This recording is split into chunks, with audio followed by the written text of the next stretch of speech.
नमस्कार, मैं doctor Amitabh Singh evidence lecture series में एक बार फिर आप सभी का हार्दिक स्वागत करता हूं। आज बात करेंगे कन्फेशंस की। कन्फेशंस जिसे कि सेक्शन नंबर 24 से 30 में डिस्क्राइब किया गया है इंडियन एविडेंस एक्ट के। इस कन्फेशन के लेक्चर को मैंने 3 हिस्सों में डिवाइड किया है। आज पार्ट 1 की चर्चा करेंगे, जिसमें यह बात उठेगी कि आखिर कन्फेशन कहते किसे हैं। इसमें पाकला नारायण स्वामी की केस आएगी, पलविंदर कौर का मुकदमा आएगा, जहां पर एक और प्रिवी काउंसिल, दूसरी ओर सुप्रीम कोर्ट डिस्क्राइब करेगी कि अगर किसी एक्यूज ने कोई स्टेटमेंट दिया है तो वो स्टेटमेंट उसका कन्फेशन के रूप में पढ़ा जाएगा या नहीं पढ़ा जाएगा। इस बात को एक तरफ पाकला नारायण स्वामी में प्रिवी काउंसिल और पलविंदर कौर में सुप्रीम कोर्ट डिस्कस करेगी। फिर बात करेंगे कि आखिर कन्फेशन 2 तरह के होते हैं, कौन कौन से। जुडिशियल कन्फेशन किसे कहते हैं और एक्स्ट्रा जुडिशियल कन्फेशन किसे कहते हैं। फिर बात आएगी सेक्शन नंबर 24 की। सेक्शन 24 से 26 को जब आप देखते हैं इंडियन एविडेंस एक्ट के, तो यहां जिन कन्फेशंस के बारे में बात की गई है वो कन्फेशन इररेलेवेंट होते हैं, उन्हें हम प्रोसीडिंग में रिलेवेंसी नहीं प्रोवाइड करते। लेकिन सेक्शन 27 से 30 को देखेंगे तो यहां जो कन्फेशंस आएंगे, इन कन्फेशंस को कोर्ट रिलेवेंट मानती है और टेकन इनटू द अकाउंट लेती है। कन्फेशन में बहुत सारे लीडिंग केसेस आएंगे। इसमें काठी कालू का केस आएगा, देवमन उपाध्याय की केस आएगी। इसमें जितने भी केसेस इंपॉर्टेंट मुझे लगी हैं, सारी केसेस का फैक्ट क्या होंगे, उसके जजमेंट क्या है और एग्जामिनेशन में कौन से पॉइंट पर आपसे क्वेश्चन पूछा जाता है, इस बात को डिस्कस करने की पूरी कोशिश करूंगा। इसलिए इस लेक्चर को 3 पार्ट में डिवाइड किया है। पहले पोर्शन को आज शुरू करते हैं, कन्फेशन पार्ट 1, जिसमें सेक्शन नंबर 24 और उसके एक्सेप्शन सेक्शन 28 की चर्चा करेंगे। सबसे पहले प्रश्न उठता है कि आखिर कन्फेशन कहते किसे हैं। और कन्फेशन को आप ये समझिए कि जब किसी ऑफेंस के एक्यूज ने, ऑफेंस करने वाले ने, अगर उस ऑफेंस की सारी लाइबिलिटी एडमिट कर ली है, अपने रोल को एडमिट कर लिया है, वो सारा जुर्म उसने किया है, ये बात उसने एडमिट कर ली है, तो हम इस स्टेटमेंट को कन्फेशन कहते हैं। लेकिन प्रश्न अगर इतना आसान होता तो शायद सुप्रीम कोर्ट में हजारों मुकदमे ना पहुंचे होते। यहां जो एक्यूज होते हैं या जिनके ऊपर ये चार्ज लगता है कि उन्होंने ये ऑफेंस किया है, ऑफेंस करने वाले लोग बड़ी चालाकी से अपना स्टेटमेंट देते हैं। स्टेटमेंट ये बताते हैं कि अगर उनके द्वारा मर्डर हुआ है, अगर उनके द्वारा कोई घटना हुई है, तो वो ऑर्नामेंटल लैंग्वेज का इस्तेमाल करते हैं और अपनी केस को या तो सेक्शन के प्रोविजो में ले जाने की कोशिश करते हैं कि अपराध उन्होंने नहीं किया है, या ये बात डिस्कस करते हैं कि कहीं ना कहीं उन्हें राइट ऑफ प्राइवेट डिफेंस में उन्होंने ये काम किया है, या कुछ उनकी इस तरीके से सडन और ग्रेव प्रोवोकेशन उनको दिया गया था जिसके कारण उन्होंने ऑफेंस किया है। तो एक्यूज की हमेशा ये कोशिश रहती है कि वो स्टेटमेंट दे भी दे और ये स्टेटमेंट पूरी तरह से उसके अगेंस्ट में लागू भी ना हो। तो विवाद उठता है एक तरफ प्रिवी काउंसिल के सामने और दूसरी तरफ सुप्रीम कोर्ट आगे चलकर इस विवाद को लेती है कि आखिर कन्फेशन के मेन इंग्रेडिएंट्स क्या होंगे और क्या किसी एक्यूज के दिए स्टेटमेंट में हम पूरे स्टेटमेंट को एज ए होल पढ़ेंगे या उसको कैसे विवेचना करेंगे अगर उसे हम उस स्टेटमेंट को कन्फेशन के रूप में रिलेवेंट मानते हैं या कब नहीं मानेंगे। केस आती है पाकला नारायण स्वामी वर्सेस एम्परर की केस आएगी, जो कि प्रिवी काउंसिल जिसे डिसाइड करी है, और दूसरी ओर पलविंदर कौर का मुकदमा आएगा। पलविंदर कौर का मुकदमा स्टेट ऑफ पंजाब के साथ है।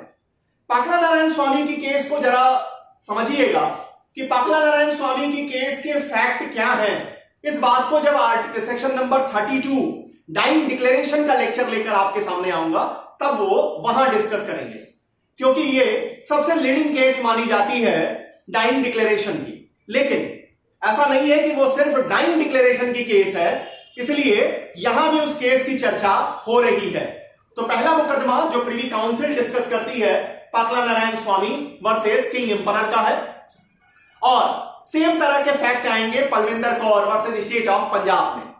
एक तरफ प्रिवी काउंसिल, दूसरी तरफ सुप्रीम कोर्ट इस बात को स्टैब्लिश करती है कि कोई स्टेटमेंट कन्फेशन है या नहीं। इसको देखने के लिए रूल यह है कि कोई भी स्टेटमेंट जिसमें एक्यूज पूरी तरह से उस ऑफेंस की लायबिलिटी को एक्सेप्ट कर लेता है, अपने रोल को एक्सेप्ट कर लेता है, यह डिस्कस करता है कि हां यह ऑफेंस उसने किया है डायरेक्टली, या उस ऑफेंस के सारे इंग्रेडिएंट्स को एक्सेप्ट कर लेता है, तो हम उस स्टेटमेंट को कन्फेशन स्टेटमेंट कहते हैं। यहां पर प्रिवी काउंसिल और सुप्रीम कोर्ट दोनों ने यह बात रखी कि अगर एक्यूज चाहे जितने भी बेहतरीन तरीके से ऑर्नामेंटल लैंग्वेज का इस्तेमाल क्यों ना करता हो, अगर एक्यूज का स्टेटमेंट पढ़ने के बाद यह लग रहा है कि एक्यूज ये कहना चाहता है कि उसने ये ऑफेंस इसलिए किया क्योंकि दूसरे साइड से सडन और ग्रेव प्रोवोकेशन दिया गया, या एक्यूज ने ये काम जो अपराध उसने किया है ये राइट ऑफ प्राइवेट डिफेंस के फेवर में किया है, राइट ऑफ प्राइवेट डिफेंस के फर्दरेंस में किया है, या अगर एक्यूज का स्टेटमेंट ये बताने की कोशिश कर रहा है कि उसने जो अपराध किया है वो एज ए ऑफेंडर यहां पे लायबल नहीं है, बल्कि या तो वो कह लीजिए इंटॉक्सिकेटेड था सेक्शन 85-86 में राइट ऑफ प्राइवेट डिफेंस, या किसी भी प्रोविजो के जरिए वो अपने लायबिलिटी को कम करने की कोशिश करने वाला स्टेटमेंट दे रहा है, तो ऐसा स्टेटमेंट कन्फेशन नहीं माना जाएगा। ऐसे स्टेटमेंट को हम कन्फेशन के रूप में रिकॉग्नाइज नहीं करेंगे। यह बात एस्टैब्लिश की गई Pakala Narayana Swami versus King Emperor, और दूसरा मुकदमा आया Palvinder Kaur versus state of Punjab में। अब प्रश्न उठता है कि एक एक्यूज ने एक कन्फेशन स्टेटमेंट दिया, एक स्टेटमेंट दिया, उस स्टेटमेंट को क्या हम ऐसे होल पढ़ेंगे? तो आंसर है कि जी हां, यहां कोर्ट्स ने यह एस्टैब्लिश किया कि कन्फेशन स्टेटमेंट को आप पार्ट वाइज नहीं लेके चलेंगे, बल्कि इसे एज ए होल पढ़ेंगे। पूरी तरह से पढ़ने पर अगर यह साफ नजर आता है कि एक्यूज अपनी लायबिलिटी को इन टोटलिटी एक्सेप्ट कर रहा है या उस ऑफेंस के इंग्रेडिएंट्स को एक्सेप्ट कर रहा है, तो हम ये मानेंगे कि यह स्टेटमेंट कन्फेशनल स्टेटमेंट है। लेकिन अगर पूरा स्टेटमेंट पढ़ने के बाद यह समझ में आता है कि एक्यूज कहीं ना कहीं बचाव की ओर जा रहा है, बचाव लेने की कोशिश कर रहा है, तब वहां पर हम स्टेटमेंट को कन्फेशनल स्टेटमेंट नहीं मानेंगे। अब प्रश्न उठता है कि कन्फेशन कितने तरह के होते हैं? तो कन्फेशन दो तरह के होते हैं।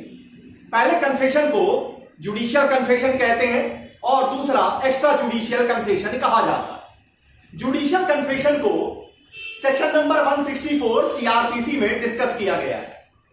अब सेक्शन 164 सीआरपीसी को देखें तो यहां एक बात स्पष्ट होगी कि जुडिशियल कन्फेशन को नोट डाउन करने के लिए, रिकॉर्ड करने के लिए जो कंपिटेंसी दी गई है वो फर्स्ट क्लास जुडिशियल मजिस्ट्रेट को ही दी गई है। इसका मतलब second class judicial magistrate confessional statement record नहीं कर सकते। अब मान लीजिए कि पुलिस किसी व्यक्ति को अरेस्ट की हुई है और पुलिस उसे मजिस्ट्रेट के सामने, जुडिशियल मजिस्ट्रेट फर्स्ट क्लास के सामने लेके आती है कि ये कन्फेशन करना चाहते हैं, तो सेक्शन 164 में इसका प्रोसेस बताया गया है जो इस तरह से है कि जब पुलिस उस व्यक्ति को लेकर आएगी तो सबसे पहले मजिस्ट्रेट एक कूलिंग पीरियड प्रोवाइड करेंगे उस व्यक्ति को जो कन्फेशन करना चाहता है। कूलिंग पीरियड क्यों जरूरी है? वो इस कारण से कि पुलिस की अपनी एक मायावी दुनिया है, पुलिस किसी से कुछ भी एक्सेप्ट करा सकती है और भारतीय पुलिस का तो कहना ही नहीं है। इसलिए सेक्शन 164 में सोचिए, जब सीआरपीसी बनाई गई 1898 में, तभी 164 में यह बात रखी गई कि कूलिंग पीरियड दिया जाएगा। तो आप समझिए कि इंडियन पुलिस का जो रोल है वो शुरू से ही क्वेश्चन में है। अब वो कूलिंग पीरियड देते हैं कि उस व्यक्ति के ऊपर जो उस पुलिस के कस्टडी का या पुलिस के साथ होने का जो साइकोलॉजिकल इफेक्ट होगा वो रिमूव हो जाए, वो हट जाए। इसके बाद जो मजिस्ट्रेट है वो उसको ये बताते हैं कि you are not bound to do confession, आप कन्फेशन करने के लिए बाउंड नहीं है, और अगर आप करते हैं तो यह कन्फेशन आपके खिलाफ लागू होगा। इतनी सावधानी बताने के बाद, यह चेतावनी देने के बाद अगर वो व्यक्ति कन्फेशन स्टेटमेंट नहीं देना चाहता, तब यहां पर वो जुडिशियल मजिस्ट्रेट उस व्यक्ति को उन पुलिस वालों के साथ वापस नहीं भेजेंगे जिन पुलिस वाले उनको लेके आए थे। ऐसे व्यक्ति को फिर जुडिशियल कस्टडी में, जेल में भेजा जाएगा। लेकिन अगर ये चेतावनी देने के बाद भी वो व्यक्ति कन्फेशन देना चाहते हैं, कन्फेशन देते हैं, तो वो फर्स्ट क्लास जुडिशियल मजिस्ट्रेट इसे उन्हीं की लैंग्वेज में रिकॉर्ड करेंगे, पढ़ के सुनाएंगे, सुनाने के बाद उसकी सिग्नेचर लेंगे और फिर लास्ट में अपना सर्टिफिकेट प्रोवाइड करेंगे कि मैंने इन्हें चेतावनी दी, चेतावनी में मैंने इन्हें समझा दिया कि आप कन्फेशन देने के लिए बाउंड नहीं है, और अगर आप करते हैं तो यह आपके खिलाफ इफेक्टिव होगी। इसके बाद भी इन्होंने ये कन्फेशन स्टेटमेंट दिया है, ये कन्फेशन स्टेटमेंट मैंने रिकॉर्ड किया है, ये सर्टिफाई जब कर देते हैं तो इस तरह से जुडिशियल कन्फेशन को रिकॉर्ड किया जाता है। अब आते हैं जो दूसरा कन्फेशन होता है जिसे एक्स्ट्रा जुडिशियल कन्फेशन कहा जाता है। अब एक्स्ट्रा जुडिशियल कन्फेशन नाम से ही क्लियर है कि ऐसा कन्फेशनल स्टेटमेंट जो फर्स्ट क्लास जुडिशियल मजिस्ट्रेट के अलावा किसी को भी किया गया, वो कोई भी व्यक्ति हो सकता है, किसी भी व्यक्ति जो कि फर्स्ट क्लास जुडिशियल मजिस्ट्रेट नहीं है, अगर उसको कन्फेशन स्टेटमेंट दिया जा रहा है, कन्फेशन कर रहा है कोई व्यक्ति, तो उसे हम एक्स्ट्रा जुडिशियल कन्फेशन कहते हैं। एक्स्ट्रा जुडिशियल कन्फेशन एक वीक नेचर का, एक वीक टाइप का एविडेंस होता है और इसे दूसरे एविडेंसेस के जरिए कोरोबरेशन जरूरी है अगर आप एक्स्ट्रा जुडिशियल कन्फेशन के ऊपर पनिशमेंट को ले जाना चाहते हैं, अपहेल्ड कराना चाहते हैं। तो अगर अब यहां पर देखें कि एक्स्ट्रा जुडिशियल कन्फेशन में क्या कोई केस भी आती है, तो एक केस आती है आर कुपुस्वामी वर्सेस स्टेट की। ये 2013 का मुकदमा है, एक लीडिंग केस है, आर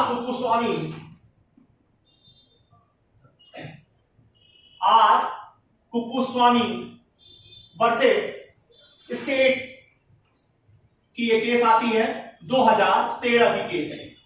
क्या हुआ था यहां एक एक्यूज ने विलेज एडमिनिस्ट्रेटिव ऑफिसर को कन्फेशन किया था। किसको किया था? विलेज एडमिनिस्ट्रेटिव ऑफिसर, इसको एक एक्यूज ने कन्फेशन किया कि उसने लड़की को, एक छोटी बच्ची को कुएं में फेंका और उस बच्ची की डेथ जो है वो डूबने के कारण हुई। यहां एक्यूज ने एक्सेप्ट किया विलेज एडमिनिस्ट्रेटिव ऑफिसर के सामने कि हां, मैंने ही उस बच्ची को कुएं में फेंका था जिसके कारण वो डूब के मरी।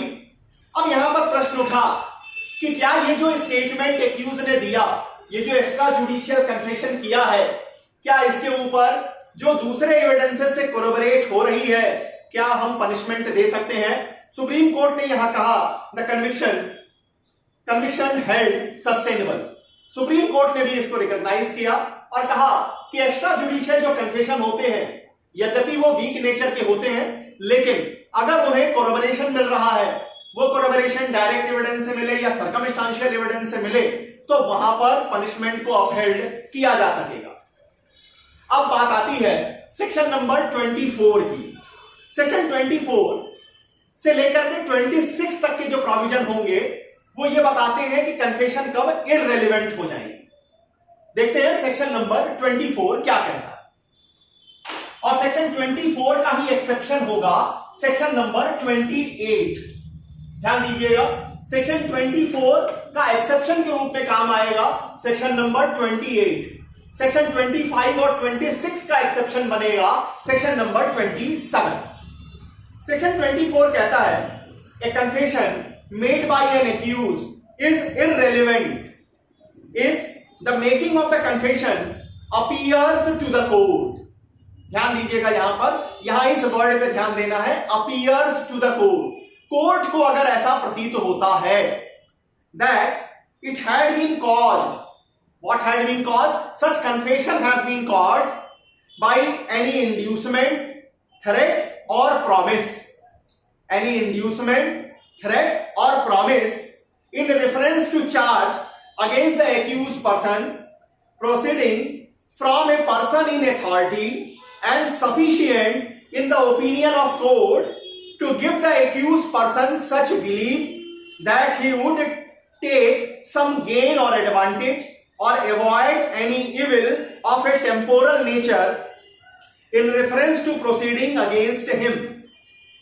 अब सेक्शन 24 को समझिए।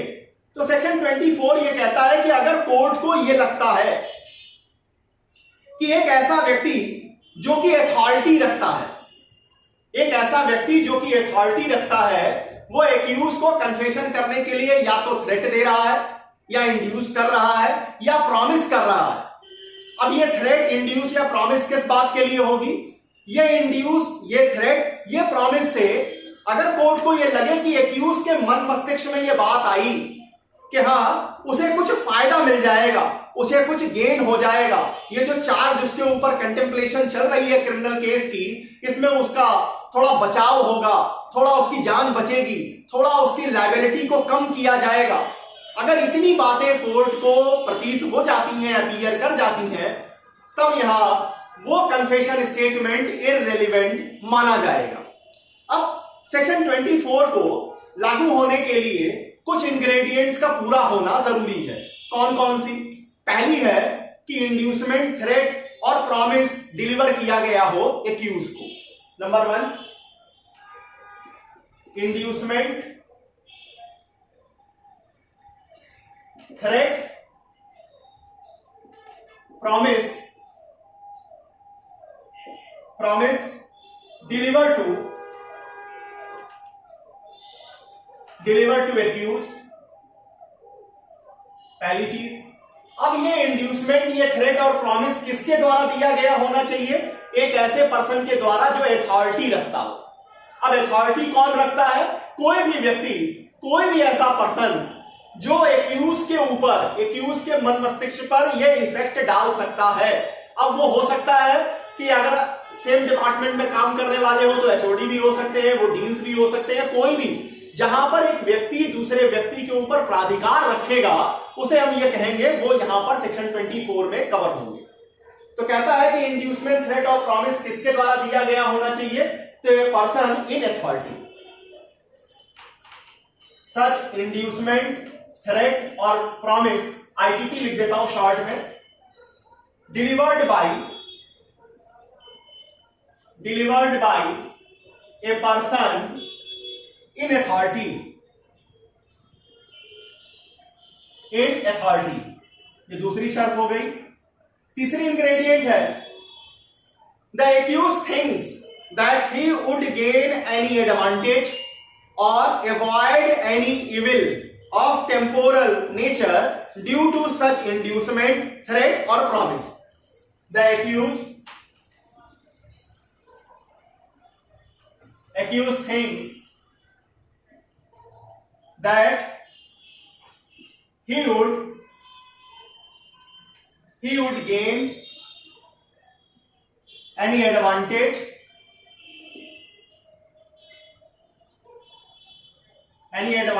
or avoid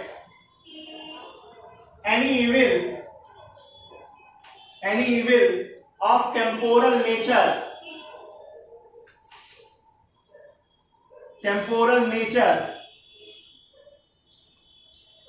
due to such inducement, threat, promise। ये 3 इंग्रेडिएंट हैं। अगर ये तीनों इंग्रेडिएंट स्पष्ट हो जाते हैं तब वहां किया गया कन्फेशन स्टेटमेंट सेक्शन 24 में इररिलेवेंट हो जाएगा। क्या?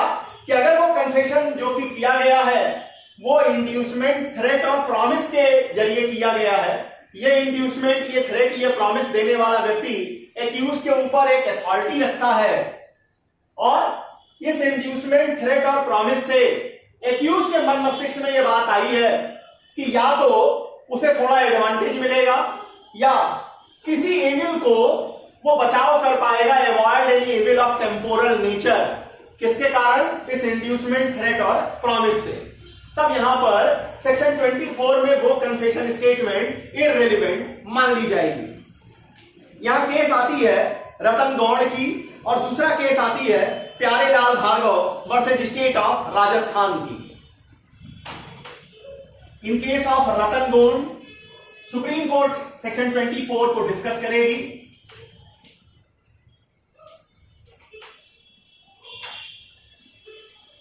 इन केस ऑफ रतन गौड़ की केस है। इसके बाद केस है प्यारेलाल भार्गव